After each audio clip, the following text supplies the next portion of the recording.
తెనాలిలో స్పీడ్ పెంచిన నాదెండ్ల, మురికి కాలువలు దగ్గరుండి క్లీన్ చేయించిన ఆహార పౌర సరఫరాల శాఖ మంత్రి. వర్షాకాలంలో రైతులకు, పంట కాలువలకు ఇబ్బంది లేకుండా దగ్గరుండి అధికారులకు ఆదేశాలు ఇచ్చి క్లీన్ చేయించిన మంత్రి. తెనాలి స్మార్ట్ సిటీగా తయారు చేస్తానన్న నాదెండ్ల మనోహర్. 15 రోజులు అధికారులకు డెడ్లైన్ విధించిన మనోహర్.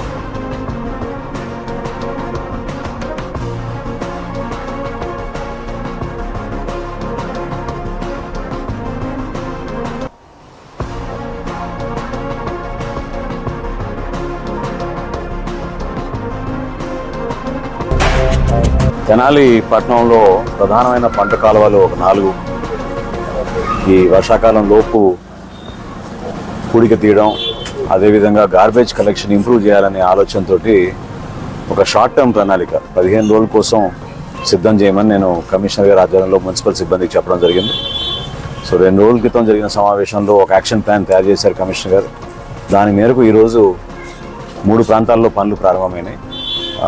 ఎట్టి పరిస్థితుల్లో కూడా ఈ వర్షాకాలంలో ఎక్కడ కూడా రోడ్ల పైన నీరు ఆగిపోయే విధంగా, ప్రజలు ఇబ్బంది పడే విధంగా కాలువలు పూడికి సరిగ్గా తీస్తే ఆ ఫ్లో తోటి పంట కాలువలోకి చివరి వరకు వెళ్ళిపోయేటట్టు మనం ఊరు శివార్లకు.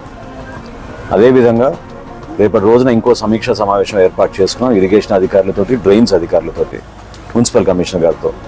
సో ముగ్గురం కలిసి సమన్వయపరుచుకుంటూ ఈ గ్రామీణ ఎక్కడైతే మన తెనాలి పట్టణం పరిధి కంప్లీట్ అవుతుందో అక్కడి నుంచి మనం ఫర్దర్గా చేయాల్సిన ఈ కాలువల గురించి మరమ్మతులు, పూడికలు తీయడం, ఇవన్నీ కూడా ఇమ్మీడియట్గా ఒక వారం రోజుల వ్యవధిలో పూర్తి అయ్యేటట్టు, రైతులకి ఎక్కడ కూడా పంట నష్టం జరగకుండా, మున్సిపాలిటీ నుంచి వెళ్ళే డ్రైనేజ్ ఈ కాలువల ద్వారా వాళ్ళు కూడా నష్టపోకుండా ఒక చక్కటి ప్రణాళిక సిద్ధం చేసుకుంటాం.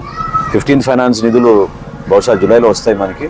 అవి వచ్చే లోపు ఒకసారి మన కౌన్సిలర్లు అందరం, మున్సిపల్ చైర్పర్సన్ అందరం కూర్చుని ఒకసారి తెనాలికి ఈ సంవత్సరం మనం పెట్టుబడి చేసే నిధులు రాబోయే 5 సంవత్సరాల్లో కూడా మౌలిక సదుపాయాలు మరింత మెరుగుపరిచే విధంగా మన అందరం కూడా కలిసి పనిచేసుకుందాం.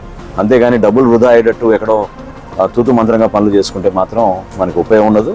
ఖచ్చితంగా నేను మాటిస్తున్నా మన పౌరులందరికీ కూడా ఈ వర్షాకాలంలో ప్రధానంగా మన రోడ్లన్నీ కూడా ప్రతి ఒక్కరు కూడా ప్రశాంతంగా ఆ రహదారి పైన వెళ్ళేటట్టు, అదేవిధంగా మురుగునీటి సమస్య రోడ్ల పైన రాకుండా చూసుకోవాల్సిన బాధ్యత మా పైన ఉంది. కాబట్టి ఖచ్చితంగా ప్రతిరోజు సిబ్బంది అంతా కూడా కృషి చేసి రాబోయే రోజుల్లో ఒక మంచి ప్రణాళికతోటి ఒక మార్పు అనేది తప్పకుండా మేము చూపిస్తాం.